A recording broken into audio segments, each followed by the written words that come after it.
ये क्वेश्चन मुझसे 2 अलग अलग इंटरव्यू में पूछा जा चुका है और सिर्फ आउटपुट ही नहीं, रीज़न भी पूछा था। और बिलीव मी, अगर आप इवेंट लूप को रट रहे हो तो इंटरव्यूअर बस एक लाइन चेंज करेगा और आप कंफ्यूज हो जाओगे। लेकिन आज के वीडियो के बाद किसी भी इवेंट लूप आउटपुट को आप रीज़न कर पाओगे और प्रेडिक्ट कर पाओगे।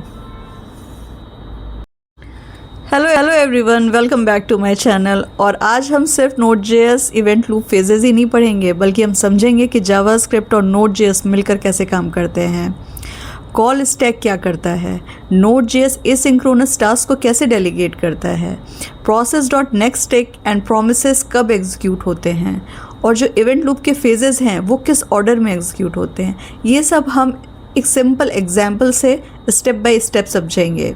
तो चलिए शुरू करते हैं। अब इस कोड को थोड़ी देर के लिए साइड में रखते हैं और पहले समझते हैं कि Node.js एक्चुअली काम कैसे करता है। सोचो, Node.js एक मैनेजर है और इस मैनेजर के नीचे अलग अलग डिपार्टमेंट हैं। टाइमर, पेंडिंग, आइडल, पोल, चेक और क्लोज। हर डिपार्टमेंट का अपना एक स्पेसिफिक काम है और Node.js हर कॉल बैक को उसके काम के हिसाब से ही डिपार्टमेंट में भेजता है। लेकिन एक इंटरेस्टिंग बात नोटिस करो, process.nextTick क्यू और promise क्यू इवेंट लूप के फेस के पार्ट नहीं है।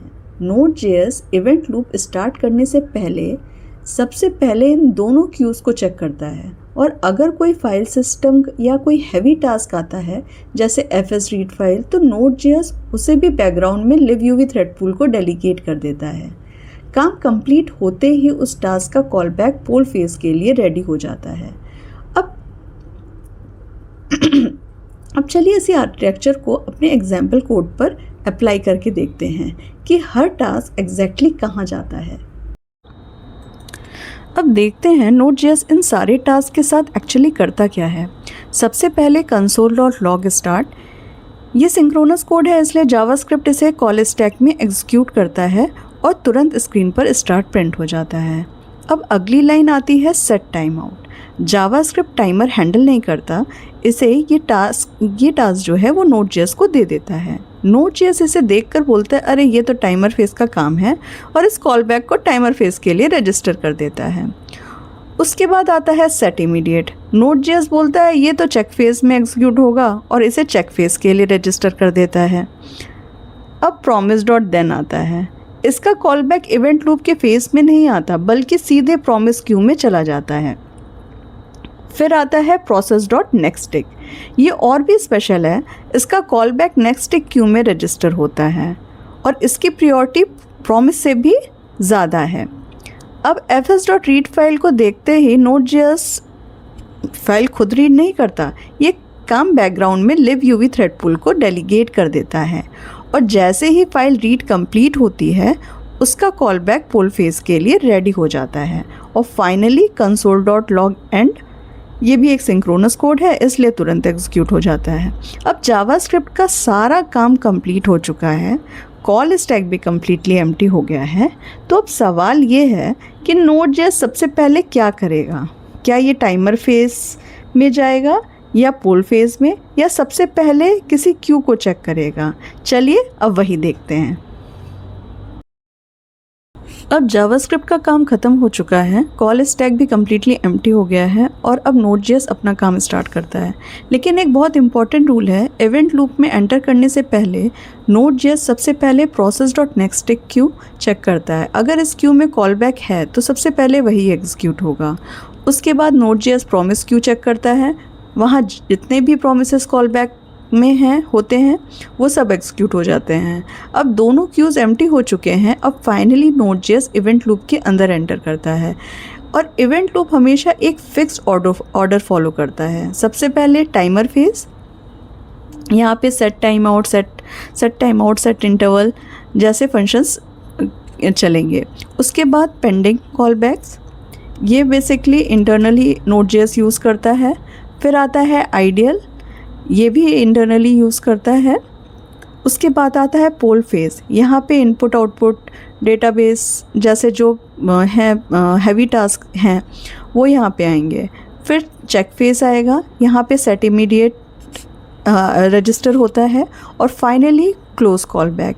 इसके बाद ये साइकिल दोबारा टाइमर फेज से शुरू हो जाती है और एप्लीकेशन चलने तक कॉन्टीन्यूसली रिपीट होती रहती है। और यहीं से इंटरव्यू इंटरेस्टिंग हो जाता है।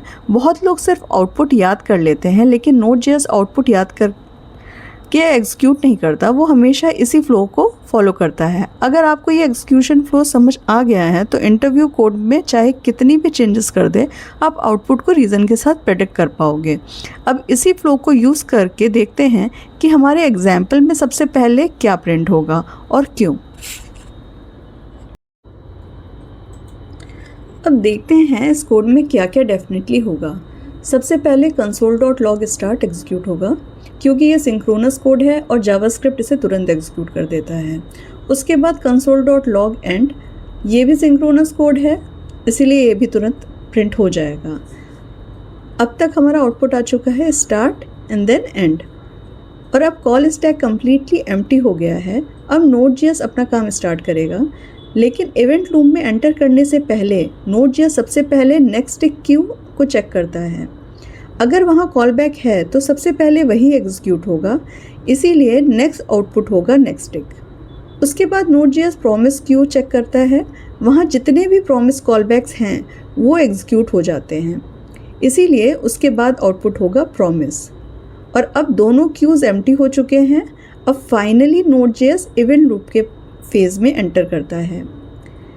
यहाँ पर है set time out, fs read file और सेट इमीडिएट वाले कॉल बैक एग्जीक्यूट होंगे। लेकिन यहाँ एक बहुत इंपॉर्टेंट इंटरव्यू पॉइंट ये है कि इन तीनों का ऑर्डर हर सिचुएशन में फिक्स नहीं होता। ये डिपेंड करता है कि कॉल बैक किस कंटेक्स्ट में शेड्यूल हुआ था और इनपुट आउटपुट ऑपरेशन कब कंप्लीट हुआ है।